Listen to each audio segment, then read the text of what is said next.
Hello everyone, I want to show this old radio receiver, the Phonola 547. It was designed by Pier Giacomo Castiglioni, Livio Castiglioni and Luigi Caccia Dominioni in 1939-40. It was produced in Italy by Phonola of Saronno. It's a radio device from around 1940 and is different from the radios of that period or before. Do you see? Usually the radio had square shapes and was made of wood or something resembling it. It was also very big and costly.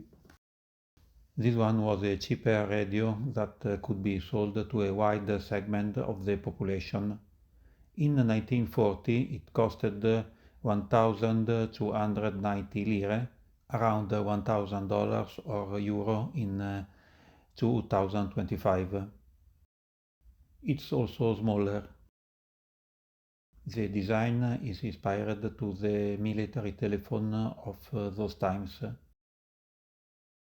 Can be placed on the table or on a piece of furniture. But underneath there are two holes that I think can be used to hang it on the wall, like this. The casing of this Phonola is made of plastic, bakelite. At those times the plastic was considered very modern and appreciated. Now we would say, oh, another low-cost plastic gadget. The goal was to produce a small-sized radio with simple lines, easy to produce, and with a high level of aesthetic. If you see this other Phonola radio, you see that the attention was to aesthetic, but not on the size. It was powered with the current 220 volts. Here I see there are other cables. Maybe the transformer is not working and they tried to bypass it. Let's look at the inside. All the electronic parts are very condensed. They needed to save space. The internal components are arranged to occupy less space than possible, but it's too old for me. My knowledge of electronics begins with PC and calculators from the 1980s and stops there. But it's fascinating looking how it's done.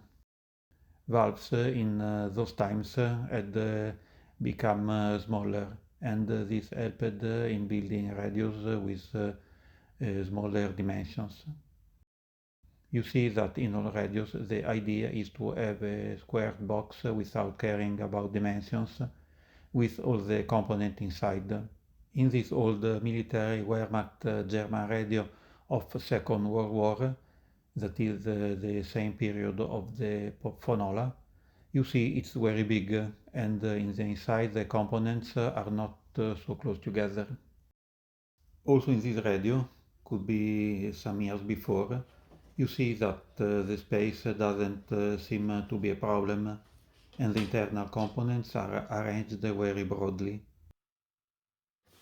In more recent radios the electronics is totally different. You can see how advanced the electronic. Here the idea is to build a radio around the components, reducing the space as much as possible.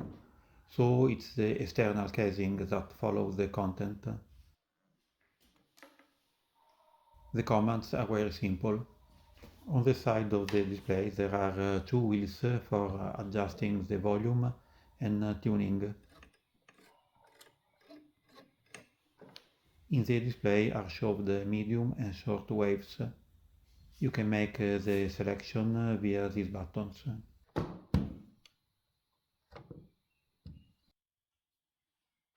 With these buttons there are four pre-selected channels: Berlin, Rome, Vienna and Milan. It's easy to use. It's a pity that it doesn't work, otherwise we could have listened some music. but still I can use it as a ornament of the house.